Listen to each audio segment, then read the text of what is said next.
On today's show, we're going to discuss the way Klarna, the buy now, pay later fintech giant, is revolutionizing its marketing strategy using AI in their creative process.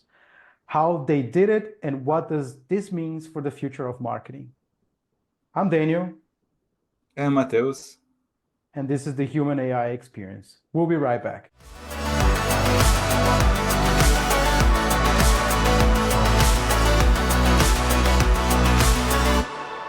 So yeah, I read an article last week about how Klarna was using AI into their creative process, and it just caught my attention, and I just wanted to talk about this today.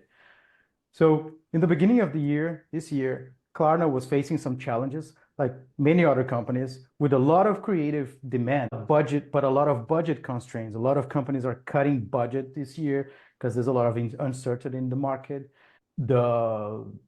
The economy of multiple countries are a bit shaken. A lot of companies are backing down on and cutting costs. So Klarna decided to use AI tools, different AI tools, mostly image-generated tools like Midjourney, Firefly from Adobe, and DALL-E from OpenAI, to cut their costs with compromising on creativity and effectiveness. That was their claim, right? And they achieved pretty significant results. 37% of cost savings in marketing, and that for Klarna corresponds like 10 million annually, which is a lot of money, a lot of savings. So how does the use of AI here is transforming their creative business? So the CMO of Klarna, David Sandstrom, I think I'm getting his name right, basically is explaining that their ideation process was long and costly. So in order to visualize a lot of ideas and campaign ideas, that it would just take a lot of time. It will generate a lot of drafts, a lot of visual concepts, and that also costs a lot of money, of course. And the AI comes into place here to speed up that process. So we all know that generating images on those platforms are really, really effective, even though the outcome, sometimes, very often you have to generate a lot of images to get to a good result. But it speeds up the process of generating those concepts. And that's basically where they're using AI to speed up their creative. Daniel, that's a really nice story that you were telling us, and I feel really interested about how the Klarna is using it. And as a designer, how do you envision like the use of these tools? I feel that it's not that much clear. I read the article too. Like it's not that clear in the article how they use like Midjourney and DALL-E and even Firefly from Photoshop. So I would like to see what is your opinion as a designer about this topic. So the way I see they are using this, and because my background is advertising, so I've done that. At least before AI, it was a very manual process. You would, in order to visualize concepts, whether you have to illustrate something or you would have to catch an idea and then go and try to find images, put them together on Photoshop, like Photoshop it, like a concept to present to clients, right? Of course, there's different ways. Some clients will understand like illustrations. Other clients, they couldn't abstract that, so they needed to see like a more photorealistic concept, right? And that's where I think AI plays a big part on conceptualizing those images. Yeah, I think it's interesting because usually, like we as an architect and you as a designer, we usually to illustrate, we do some collages that sometimes they are more abstract, as you were mentioned. Like so, I can see that some people that are not into design, they can get a little bit lost in these images instead of getting the big picture, visualizing the vision of it. They get stuck in the images itself. So maybe that's a really good way of rendering like ideas in a prompt way, like in a fast way, like using AI. That's really nice. Exactly. So when I started using Midjourney, actually, I could clearly see how agencies could benefit from this, because it saves a lot of the conceptual. You don't kill the creativity. You just execute it quickly instead of just having this elaborated Photoshop mock-up that it will take forever for you to find the right images with the right angle. Midjourney can do it like instantaneously. Of course, then you need the human curation, right? It's going to generate a lot of crap, and then you need to find the ones that make sense. Maybe there is some Photoshop on top of it as well. But just by doing that, without having to go to image banks and try to cut the images out of their backgrounds, mix them up with other images, just this takes a lot of time. So that's how I see how Klarna is optimizing their process by doing that. And I think that's brilliant. I would assume that a lot of people, if they're not doing, they're going to start doing this from now on, because the benefits are huge. And I was thinking, because they said that they use DALL-E, but are they using DALL-E as a Midjourney just generate images, or are they using, for example, ChatGPT to generate prompts and then putting in and testing in different tools? Is it clear in the article how they use it, like the No, it tools? wasn't clear in the article what they were doing. They basically painted like a very superficial picture of it. And then because I come from advertising, I'm assuming that's how they are. I mean, the whole conceptualizing it was in the article, but I am assuming how they are doing that by using these other tools. For example, you can use Firefly to create templates for banners, social media posts, and then by generating images on Midjourney, you can populate those templates with those images, and then you can use ChatGPT, for example, to generate the headlines, have like a copywriter from the company or from an agency to just look into the text, or just creates the prompts and then get ChatGPT to just generate like many variants of those, and then they can just populate those designs and then test them, right? So one Yeah. of the things that they mention is that they save they reduced in 25% the cost for external marketing suppliers, and then they managed to just take those 25% savings to reinvest into paid media and also other high impact areas. So I assume that they are basically, instead of paying like a direct marketing agency to do this, I don't know, 500 banners from different countries, they were basically generating those in-house with their creatives, with their creative team, and then testing that in the market. That's how I imagine this happening. And then I think that's how agencies should be adopting AI today. And thinking about this perspective of like saving money in many terms, I think you said before 37% of savings, like 10 million in budget, and how does it affect the market, okay, the advertising market? Do you think it will reduce the amount of jobs for the marketing companies, or is it something that, I know that it's a movement that we cannot fight against, but how these agencies can change or can move towards this direction? What do you think as a designer with so many years of experience in the area? Well, they have to That's a million adapt, dollar right? question. That's a million dollar question, I believe. Exactly. Yeah, I mean, if I knew what first, it's hard to predict what's going to happen next, right? We can only assume that AI is going to get better and better, and then at some point you will be able to tell it to automate a lot of things that today you have to do it manually. There's a lot of automation you can already do, but mostly in regards to productivity savings. So let's say, so just today, I just saw like a small debate about the future, how AI is impacting the future of marketing, and there was a AI plus copywriter in there.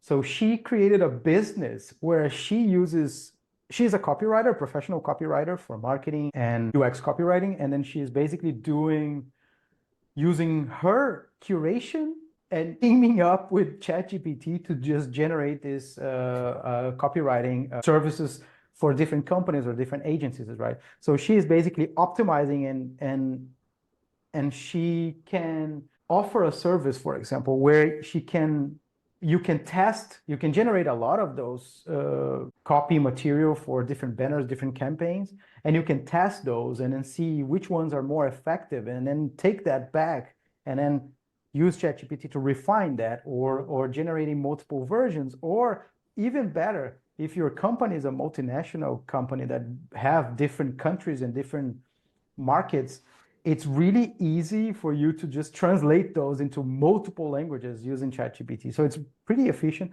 So it was interesting to see how she was using it. And I believe that this is how agencies should adapt. They should start embracing ChatGPT or other language models, and then use it as a sidekick. So basically using it to brainstorm different ideas and then refine it using your creative experience. Basically, I guess that's how I see the market moving already now. Yeah, and I see another. I think it appears for me on LinkedIn. I was searching and I saw like someone talking that they are creating their own client through ChatGPT. So they instead of like testing with multiple campaigns, like in doing like A/B tests, they're just like creating the client on ChatGPT, and they're talking to the client. What do you want? Asking for the client like, so if I do that, what would you be your approach? Would you buy from this perspective or another perspective? What is your like? What is your pain, to buy this product? What are you feeling to compel it to buy it? So that's another interesting example. I think that it kind of matches a bit of what you were talking about when you create like multiple tasks and multiple like perspectives, in the same using AI. Yeah, exactly. It's basically having a chatbot with your personas, right? So basically you have, let's say your target audience are, I don't know, creative professionals from multiple creative backgrounds, and then you can create those personas, right? And then you can train your own chatbot, and then ask questions to that persona, right? And then this is something that ChatGPT can do it pretty well. It can impersonate that. Of course, it's trying to mimic somebody, right? And there's going to be a lot of biases because AI has a lot of bias because it's trained in biased data from history of humanity, and we are so biased. But it can give you an idea where to go, right? It's a starting point. By doing that, you can create like some campaign headlines for banners, and then you create like 5 different ones, and then if you have the budget, of course, you can just test those 5 and see which ones perform best. And then you can take that and put it back into your persona chatbot, and then you improve that even more and get it and start making it more efficient. So there's a lot you can do. And I hope agencies are aware of that, even though I've listened to a podcast one of these days where it's basically a CMO, like a chief marketing officer, that from different agencies, that interviews other marketing people or other CMOs or CEOs or chief design officers. And then they were saying that agencies are, especially the big ones, they are very slow to change, and they have been struggling the last couple of years because we know very well that the market today, to market a product, you have to create content, you have to be on social media, because that's where the eyeballs are, right? That's where people are spending their time. So it changed a lot already. And there's a lot of companies, there's a lot of agencies, especially the big ones, struggling to get where their audience is, and also struggling to adapt to a new form of marketing, which is basically the creative industry of influencers. They're Content. creating a lot of content, playing around with brands, and then the brands that are succeeding nowadays, some are too big to fail, right? But But the ones that are succeeding nowadays are the ones that actually are engaging their audience through those influencers or through creative content creators online. My impression is that big companies, for example, as Coca-Cola or like Apple or these big, huge companies, they need to have their brand in our minds. I think they can keep the old-fashioned way of marketing and putting everywhere the brand. But I feel that small business or like niche business, they need to be creating content by themselves. And I feel that it's not no one better than people that work in the company or that created the company to do it. That's like complementing what you were saying. Like it looked like that's the crisis of the advertising marketing like lately. I feel because it's difficult when you are like an agency and you enter in a company to understand the culture so quickly that you could create something unique and with the heart of the company, you know. So and I feel that AI can help the small businesses and people that are like in like as a small entrepreneurs. They're trying to sell their stuff. Like as you say, like ChatGPT can create your persona. You can talk to them. My only concern about that is like I have seen like lately they launched the ChatGPT 4.0, and sometimes I don't know if it's because it's connected to the internet, but it get lost a little bit the content. For example, I asked like for them to write something, and sometimes he was put in a different company, you know, like in the middle of the letter that I was writing. So it was super strange when that happened. And my only concern about if you were talking to your client, that sometimes it got lost, the client that you were envisioning, you know, to use. So this is something that we always need to get back to the source, you know, to check if the person is continue to be the same and not changing through ChatGPT. Yeah, what you're talking about is what people call hallucinations, right? So when Yeah, an AI model just goes off script and just start telling you a lot of bullshit, it gets things wrong instead of let's say if you ask it to answer an email to help you answer an email and then and you put the original email and then sometimes it just does completely off board and it's almost like looks like it needs to summarize that email. So that's the problem with AIs today. I guess it's a bit they hallucinate a lot, and but hopefully things will get better, right? They're gonna start getting better and better. Even though I heard that one of the things that happens with these AI language models is that the more they are being used, sometimes the dumber they get instead of getting brighter, yeah. because I guess the average person is using a lot, it just messes up with the data. So it's just funny. But anyway, Yeah, that's an interesting. interesting. Maybe it's another topic that we can talk in a different podcast. But I think it was a good reflection that we talked about the marketing agencies and the market and how Klarna was so innovative. Like that's so impressive how they use and they cut 1/3 of their costs like through the use of AI. That's really impressive. That's a good case of study, I believe. Yeah, when we talk about the productivity gains and cost savings that AI can bring if it's well used, if you know how to use it and where in your pipeline to use it, it can bring a lot of cost effective savings. Yes, it's a very good example of how AI is transforming companies. Of course, there is an impact on jobs, or there will be an impact, but at least one of the things that the article mentioned and the one of the worries of the CMO from Klarna is that they don't want to use AI to replace talented marketers or designers. They want to use it to enhance and support their creative team, which I thought it was good that he mentioned that, because we know that in reality there's going to be a lot of companies that are not going to care about that, unfortunately. But it's good when at least the leadership is worried about that. And in case of Klarna, I think it was pretty clear that they are. But I guess we're coming to an end. So any other closing thoughts you would like to mention in regards to this, or should we wrap up? No, so yeah, just to wrap up, I think that's a really nice study case. Klarna did a really good job, and I hope, as it was said, that they continue with this concerning with the creativity and then trying to keep people, because I feel that that's what differentiates us from AIs.